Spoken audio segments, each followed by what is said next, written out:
স্বৈরাচার মিলে বিষয়ে একাকার। তারেক রহমান, সাকরানির পোলা, তুই যে আমাদের নেতা আমির হামজা, এমপি আমির হামজার উপরে যে তুই গ্রেপ্তারের পরোয়ানা করছস, আরে মাঙ্গির পুত, 18 বছর তুই কইছিলি, তুই কিসের গ্রেপ্তার করতে আইছস? সংসদের থেকে তোকে নেওয়া হবে, তোকে সংসদ থেকে বের করে পিটানো হবে। রক কাটা বলেন শিবির কাটে, পত্রিকার ছবি আসছে তার পায়ের রক আপনারা কেটে দিয়েছেন। গতকালকে চট্টগ্রামে ইসলামিক ছাত্র শিবিরের নেতাদের উপরে আপনারা হামলা করেছেন, ভাঙচুর করেছেন। শিবিরের এক নেতার পায়ের রক কাটা বলেন শিবির কাটে, পত্রিকার ছবি আসছে তার পায়ের রক আপনারা কেটে দিয়েছেন। লন্ডন থেকে নেতা তারেক রহমান এসে গুপ্ত শব্দ ব্যবহার করছে। এই গুপ্ত শব্দ রাজাকারের চেয়েও শক্তিশালী শব্দ হয়ে উঠবে ইনশাল্লাহ। এই গুপ্ত শব্দ দিয়ে আমরা জোটকে ইনশাল্লাহ বিজয়ের পক্ষে নিয়ে যাবো ইনশাল্লাহ। শয়তানের রেখে যাওয়া দায়িত্ব ছাত্রদল সর্বোচ্চ আন্তরিকতার সাথে আঞ্জাম দিচ্ছে। আমরা ছাত্রদলকে স্পষ্ট ভাষায় বলে দিতে চাই, হল দখলের রাজনীতি, ক্যাম্পাসের সন্ত্রাসী রাজনীতি 5 আগস্ট ছাত্র জনতার গণ অভ্যুত্থানের মাধ্যমে এই বাংলাদেশ থেকে বিদায় হয়েছে। বিএনপি সরকার ক্ষমতায় ছিল এর আগেও, তখনও এরকম জায়গায় জায়গায় খাম্বা ছিল কিন্তু কারেন্ট ছিল না। এখন জায়গায় জায়গায় পাম্প আছে কিন্তু তেল নাই। বুঝলাম না ভাই, এই সরকার আসার পরে কিনা এরকম হয়, আমাদের পাম্প থেকে তেল থাকে না, খাম্বা থেকে কারেন্ট থাকে না। বিএনপি এমন একটি এতিম দল যারা নারী প্রার্থী দেওয়ার মতো নিজের দলের কোনো মেয়েকে খুঁজে পায় নাই। ফ্যাসিস্ট দলের একজন নেত্রীকে তারা মনোনয়ন দিয়েছে, এর মাধ্যমে তারা ফ্যাসিস্ট সরকারের সাথে বিগত সরকারের আতাত বলে প্রমাণ করা যায়। লন্ডন থেকে আসার পরে জনাব তারেক রহমান, যা বাংলাদেশের বর্তমান প্রধানমন্ত্রী তিনি একটা কথাই বেশি বেশি বলে থাকেন, সেটা হলো গুপ্ত গুপ্ত গুপ্ত। অর্থাৎ তিনি যতগুলো জায়গায় বক্তব্য দিয়েছে প্রত্যেকটি জায়গায় গুপ্ত শব্দটা উচ্চারণ করেছে। আর এই গুপ্তটা সরাসরি জামাত শিবিরের নেতা কর্মীদের উদ্দেশ্য করে তিনি কথাটি বলে থাকেন, যার কারণে এখন কিন্তু রাজপথে নেমে এসেছে এবং ফুঁসে উঠেছে বিরোধী দলীয় নেতা কর্মীরা এবং কি জামাত শিবিরের কর্মীরা। দর্শক, এখন এই গুপ্ত নিয়ে যেন সোশ্যাল মিডিয়া তোলপাড়, এই গুপ্ত নিয়ে যেন রাজনৈতিক অঙ্গনে তোলপাড় সৃষ্টি হয়েছে। এই গুপ্ত শব্দটা বলার পরপরেই কিন্তু এখন জামাত শিবিরের নেতা কর্মীরা একের পর এক হুঙ্কার দিচ্ছে, রাস্তায় স্লোগান দিচ্ছে। কেননা জনাব তারেক রহমান তিনি কিন্তু মুসলিকা দিয়ে বাংলাদেশ ছেড়েছিলেন, লন্ডনে পাড়ি জমিয়েছিলেন এবং গত 17 বছর কিন্তু তিনি লন্ডনে ছিলেন। এখন সেই নেতাই যদি দেশে এসে জামাত শিবিরকে উদ্দেশ্য করে গুপ্ত বলে, তাহলে তো সাধারণ জনতা সহকারে জামাত শিবিরের নেতা কর্মীরা এটার জবাব দিবে, এটাই তো স্বাভাবিক, সেটাই হচ্ছে। দর্শক, তাছাড়াও যাবতীয় বিষয় নিয়ে, যেমন এই চট্টগ্রামে ঘটে গিয়েছে ছাত্র শিবির এবং ছাত্র দলের মধ্যে সংঘর্ষে ছাত্র শিবিরের পায়ের রক কেটে দিয়েছে ছাত্র দলের নেতা কর্মীরা। এটা বিশ্লেষকরা দাবি করছে সেই আওয়ামী সন্ত্রাসী বা ছাত্রলীগের কায়দায় কিন্তু হাসিল করার চেষ্টা করছে বর্তমান ছাত্র দল, এটাও কিন্তু তারা দাবি করছে। যাই হোক দর্শক শ্রোতা, যাবতীয় বিষয় নিয়ে আজকের ভিডিওটি সাজানো, আজকের এপিসোডটি, তাই সবাইকে বলবো একটু ধৈর্য সহকারে আজকের ভিডিওটি দেখে যাবেন, কারণ আজকের ভিডিওর ভিতরে অনেক গুরুত্বপূর্ণ কিছু তথ্য লুকানো আছে। সবাইকে বলবো একটু ধৈর্য সহকারে দেখে যাবেন। তো চলুন দেখে আসি। তার আগে বলবো, যারা এখন পর্যন্ত আমাদের চ্যানেলটি সাবস্ক্রাইব করেনি, প্রতিনিয়ত এই ধরনের আপডেট গরম গরম খবর পেতে আমাদের চ্যানেলটি সাবস্ক্রাইব করবেন, যারা করেছেন ধন্যবাদ। চলুন একটা লাইক দিয়ে সবগুলো ভিডিওর বিস্তারিত আলোচনা শুনে আসি। রাজধানী ঢাকায় শিবিরের ঝলক দেখে ছাত্রদল বিএনপি ভয় পেয়েছে, তারা অনেকটা অবাক যে এত শিবির আসলো কোথা থেকে। ছাত্রদল ভেবেছিল যে দেয়ালে দেয়ালে গুপ্ত লিখে আবার ঢাকা বিশ্ববিদ্যালয় বহিরাগতদের নিয়ে একটা বিক্ষোভ মিছিল করে আমরা অনেক কিছু করেছি। শিবির তো চট্টগ্রামে মোটামুটি মার খেয়েছে, পায়ের গোড়ালি কেটে নিয়েছি, তা আমরাই তো জিতে গেছি না। শিবির বসে থাকছে না, শিবির বিএনপি ছাত্রদলের হাতে হারিকেন ধরিয়ে দিয়েছে। বাংলাদেশ ইসলামী ছাত্র শিবির ঢাকা শহরে বিশাল বিক্ষোভ মিছিল করেছে। ঢাকায় শিবিরের বিক্ষোভ মিছিলে শিবিরের গর্জনে ঢাকা উত্তাল, এটা একটা শিবিরের ঝলক। এবার এত শিবির দা কেড়েছে, এগুলো দেখিয়ে শিবিরকে এক বিন্দু পরিমাণ ভয় দেখানো যায়নি। শিবির জেগে উঠেছে দর্শক, এবং শিবির নেতারা যে ভাষায় বক্তব্য দিয়েছে এবং যে স্লোগান হয়েছে শিবির মিছিল থেকে, এটা এখন মাননীয় প্রধানমন্ত্রী স্নেহের শিশু মুক্তিযোদ্ধা জনাব তারেক রহমানের মান সম্মান নিয়ে টানাটানি। দর্শক, শিবিরকে গুপ্ত বলতে যে, গুপ্ত লিখতে যে ছাত্রদল তারেক জিয়ার মান সম্মান যায়। এক বিষয় হচ্ছে যে এখন যেসব জায়গায় গুপ্ত লিখেছে ওই সব জায়গা নিয়ে শিবিরের ছেলেরা, সাধারণ শিক্ষার্থীরা টিকটক করছে এবং এরা গুপ্ত বানানো শুদ্ধভাবে লিখতে পারে না। এস এম ফরহাদ বলেছেন যে লিখতে পারবে কিভাবে, সে 2004-5 সালে ভর্তি হয়েছে, ফেল করে খাতা কলম নিয়ে তো চলে না, পড়াশোনা করে না, হাতে তাকে দাকিরিস, পারবে কিভাবে, গুপ্ত লিখতে পারে না, বানান লিখতে পারে না, দেয়াল লিখতে গেছে। শিবির গুপ্ত যাদের অবস্থান তাদের বাড়ি পাকিস্তান, এখন পোলাপান এটার সাথে তারেক জিয়াকে যোগ করে দিয়েছে, যে তারেক জিয়ার জন্ম তো করাচিতে, আর তিনি 17 বছর লন্ডনে গুপ্ত ছিলেন। আবার পোলাপান ওইটার সামনে দাঁড়িয়ে চা খাচ্ছেন আর টিকটক করছেন যে গুপ্ত, আর শিবির হেসে ফান করে সব উড়িয়ে দিয়েছে।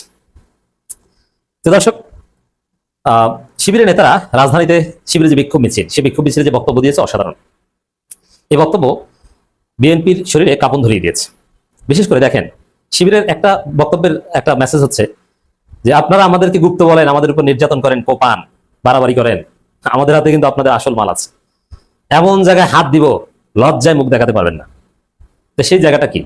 সেই জায়গাটা হচ্ছে জনাব শিশু মুক্তিযোদ্ধা তারেক রহমান। দেখেন, বিএনপি ছাত্রদলের ভাগ্যের নির্মম পরিহাস, তারা শিবিরের সাথে লাগতে এসেছে, এখন তারেক জিয়ার মান সম্মান নিয়ে টানাটানি। ছাত্রদল শিবিরকে গুপ্ত বলে আর জনগণ তারেক জিয়াকে গুপ্ত বলে, এখন বুঝেন মজা। এবং শিবির নেতারাও তারেক জিয়াকে গুপ্ত বলেছে লন্ডন ফেরত, এবং শিবির নেতারা সালাউদ্দিন আহমেদকে শিলং সালাউদ্দিন বলছে। অতএব ইট মারলে পাটকেল খেতে হয়। শিবিরকে গুপ্ত বলবেন, আপনাদের গুপ্তর চাইতে হাজারো নিকৃষ্ট অনেকগুলো পরিভাষায় ভূষিত হতে হবে এবং এতে আপনাদের ভুগতে হবে। আর গুপ্ত বলে শিবিরকে আর ভোগাতে পারবেন না, কারণ শিবির এটাকে দেখেন, একটা কথা বলি, ডোন্ট টেক ইট আদারওয়াইজ। যেমন রেপ, যখন কেউ ধর্ষিত হয়, ধর্ষণের বিভিন্ন ধরন আছে। যেমন একজন ব্যক্তি যদি স্ট্রাকচারাল ধর্ষণ করে, জোর করে হাত পা বেঁধে ধর্ষণ করতে হয়, এটা সবসময় নেসেসারি না। সিস্টেমেটিক্যালি আপনাকে ফাঁদে ফেলে, আপনাকে ভুল টুল বুঝিয়ে, ধর্ষণের সংজ্ঞা আছে ফৌজদারি কার্যবিধিতে, আপনাকে করলো। তারপরে কিন্তু আপনি এটা এনজয় করলেন, যে না থাক, পরিস্থিতির শিকার যেহেতু হয়েছে, অতএব এটা কষ্ট করে খেলাম, লেটস এনজয়, আমিও মজা করি, আমিও মজা নিই। তখন কিন্তু ওইটার ধর্ষণ থাকে না। এখন আইনে ওটা ধর্ষণ হলেও আল্লাহর কাছে হয়তোবা দুই ব্যক্তি অপরাধী হবে যদি আপনি এনজয় করেন। শিবির এখন এটাকে এনজয় করছে কিভাবে? এই যে ছাত্রদল শিবিরকে গুপ্ত গুপ্ত বলছে, এটা শিবির এনজয় করছে, মজা করছে। গুপ্ত দেয়ালে লিখছে আর শিবির গুপ্ত লিখনের সামনে দাঁড়িয়ে চা খাচ্ছে আর টিকটক করছে আর হাসছে আর সেলফি তুলে দিচ্ছে, এবং আশেপাশে খাম্বা থাকলে সে খাম্বাকে মেনশন করে দিচ্ছে। অতএব এই গুপ্ত এই ন্যারেটিভ দিয়ে শিবিরকে আপনি আর কিছু করতে পারবেন না। শিবির এটা ওভারকাম করেছে। কিন্তু তারেক জিয়ার বিরুদ্ধে যে ন্যারেটিভ, এমনকি সালাউদ্দিন আহমেদকে শিলং সালাউদ্দিন বলা এবং আর এক একজনকে এক একটা, এটাকে আপনি ওভারকাম করবেন কিভাবে? হ্যাঁ, ডেফিনেটলি শিবিরের, দেখেন এটা বলতে হয় যে শিবির যে কতটা নির্যাতিত হয়েছে। কি শিবির হত্যাযোগ্য ছিল অলওয়েজ? সে হত্যাযোগ্য শিবির জীবন বাঁচাতে, ক্যাম্পাসে টিকে থাকতে ছাত্রদল সহ সবাই এই কাজ করেছে। কোন রকম ক্যাম্পাসে টিকে ছিল, হলে থাকতে কেউ কেউ ছাত্রলীগের সাথে মিছিল করেছে, এটা ছাত্রদল করেছে। বা এটা রাজনীতিতে যুগ যুগ বা ইতিহাসের অনেক আছে, এটা অনেকে করে। এই ভারতীয় উপমহাদেশের ইতিহাসে অনেক আছে গুপ্ত রাজনীতি, অঘোষিত নিষিদ্ধ বা নিষিদ্ধ হলে হত্যার সম্ভাবনা থাকলে এরকম করা হয়। এটা শিবির করেছে। এটা একটা আক্ষেপ করা বিষয় যে শিবিরকে গুপ্ত রাজনীতি করতে হয়েছে। কি নির্যাতনটা না শিবিরের উপর করেছে? আলোচনাটা হওয়া উচিত এরকম, আর এরা গুপ্ত বলে গালি দিচ্ছে। মানে ওরা কি বোঝাতে চায়? যে শিবিরকে আওয়ামী লীগ শুধু শিবির হওয়ার কারণে হত্যা করতো, শিবির না হলেও শিবির ট্যাগ দিয়ে হত্যা করতো, তাহলে হত্যা করবে তাতে কি? তারপরে তুই হত্যাকাণ্ডের শিকার হবি, তারপরে শিবির এটা বলতে হবে নাকি? এটা বোঝাতে চান যে আরো কয়েক হাজার শিবির কেন নিহত হয়নি আওয়ামী লীগের হাতে? এটা বোঝাতে চান? নাহলে গুপ্ত নিয়ে তো ট্রল হওয়ার প্রশ্ন আসে না। আর এটা বললে আওয়ামী লীগ বলবে, কারণ আওয়ামী লীগের ভিতরে, ছাত্রলীগের ভিতরে শিবির গুপ্ত ছিল। ক্ষোভটা তাদের, যে তাদের ক্ষতি করেছে বা তারা বুঝতে পারেনি। শিবিরের ছেলেরা ছাত্রলীগের দেয়া রুমে থেকে পড়াশোনা করে এক পর্যায়ে বিসিএস ক্যাডার হয়ে গেছে, এখন তো সে জামাত, সে তো ছাত্রলীগ না। শিবির আক্ষেপ, ছাত্রলীগ আওয়ামী লীগ আক্ষেপ করতে পারে যে আমরা বুঝিনি, ছাত্রলীগ পরিচয় ছিল, অথচ শিবির বিসিএস ক্যাডার হয়েছে, ভেরিফিকেশনও আটকায়নি, কারণ এই তো ছাত্রলীগ করেছে বিশ্ববিদ্যালয়। আসলে তো শিবির। আক্ষেপটা করবে ওরা, বিএনপি ছাত্রদল তারেক জিয়া কেন আক্ষেপ করবে? এটা অযৌক্তিক। অতএব এর ফল এখন বিএনপিকে পেতে হবে। নানান ধরনের অ্যাডজেক্টিভ তাদের বুঝতে হতে হবে। লন্ডন ফেরত, শিলং, খাম্বা, 10%, অনেক কিছু শুনে যাচ্ছে শিবিরের বিক্ষোভ মিছিল থেকে, এটা বলছে। আর গুপ্ত ছাত্রদল ছিল, এটা নিয়ে আমি অনেক আলোচনা করেছি। নতুন একটা বক্তব্য সামনে এসেছে, জাহিন বিশ্বাস এশা, ছাত্রদল নেত্রী, রাজশাহী বিশ্ববিদ্যালয়, 4 আগস্ট 2024 সালে তিনি বলেছেন, অবস্থান স্পষ্ট, আমি একজন ছাত্রী, কেবলই ছাত্রী, আমার ছাত্রত্বের পাশে কোনো ধরনের ট্যাগ, যেমন লীগ, দল, জামাত, শিবির, এইসব রাজনৈতিক ট্যাগ যুক্ত করবেন না। মানে একদম অরাজনৈতিক, সুশীল। এই তো 4 আগস্ট 2024 সালের বক্তব্য। এই মেয়ে 21 এপ্রিল 2026 বলছেন গুপ্ত রাজনীতির ঠিকানা এই ক্যাম্পাসে আর হবে না। তার মানে সে ছাত্রদল নেত্রী, এখন সে ছাত্রদলের হিট নেত্রী। তাহলে বুঝতে পারছেন গুপ্ত যারা আছে, এই খলিল রহমান, ডাক্তার জাহিদ, এরা কি? এরা তো গুপ্ত বিএনপি, এরকম অনেক আছে।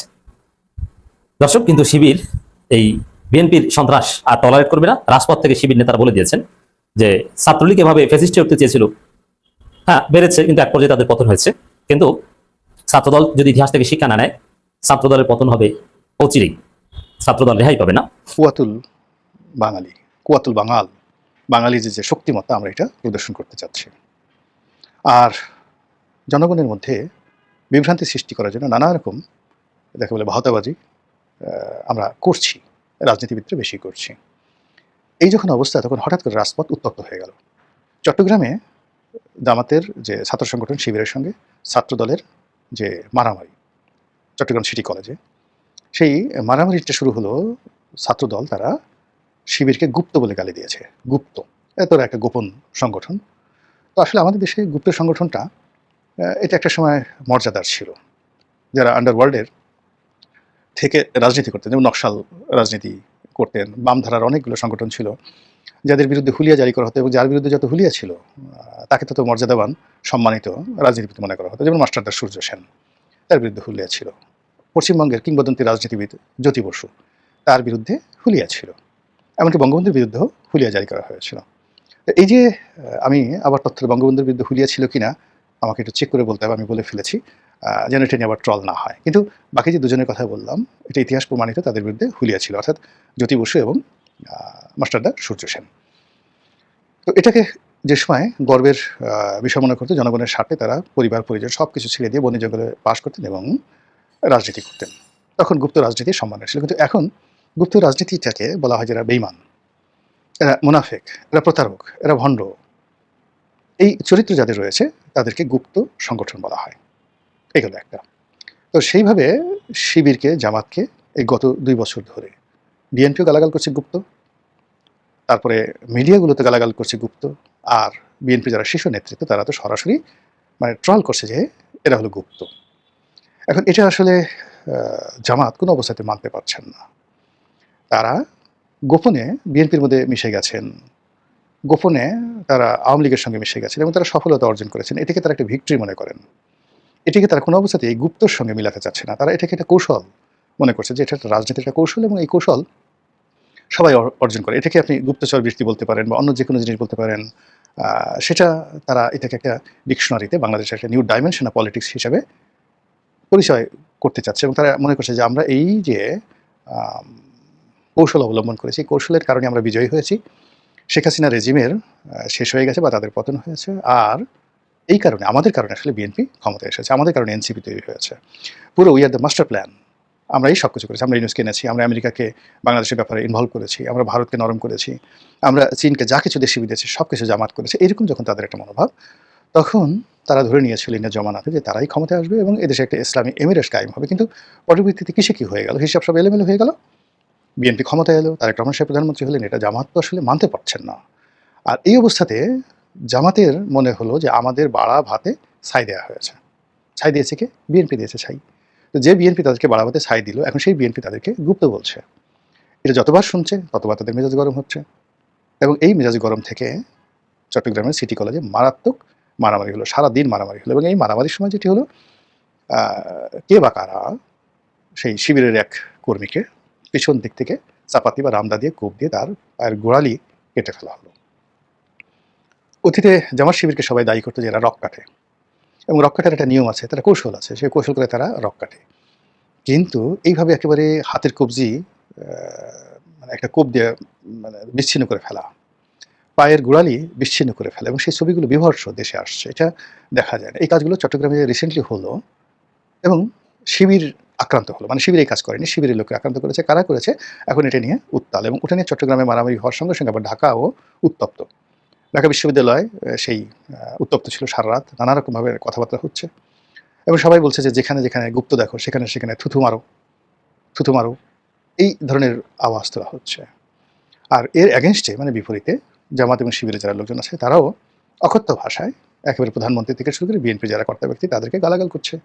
তারা বিভিন্ন স্লোগান দিচ্ছে, বিভিন্ন জায়গায় লেখালেখি করছে, এবং এই যে প্রকৃতির এই বিরূপ পরিবেশে রাজপথ যেভাবে ছাত্রদল এবং ছাত্র শিবিরের কর্মকাণ্ডের মাধ্যমে উত্তপ্ত হয়ে গেল, এটা যদি সরকার শক্ত হাতে দমন না করে, রাজনৈতিক দলগুলো নেগোসিয়েশন না করে, আইনশৃঙ্খলা রক্ষাকারী বাহিনী এখানে যদি ন্যায় বিচার প্রতিষ্ঠা না করে, তাহলে এই প্রকৃতির যে বিরূপ সময়, যখন এমনিতেই অন্তত 10টা সমস্যা, গুনে গুনে 10টা সমস্যা এমনভাবে বাড়ছে যা কিনা আমাদেরকে দুর্ভিক্ষের দিকে নিয়ে যাচ্ছে, যা কিনা আমাদের দারিদ্র্যের দিকে নিয়ে যাচ্ছে, যা কিনা আমাদের সামাজিক আনরেস্ট এর দিকে নিয়ে যাচ্ছে, অস্থিরতার দিকে নিয়ে যাচ্ছে, যা কিনা আমাদের রাষ্ট্রকে দেউলিয়াত্বের দিকে নিয়ে যাচ্ছে।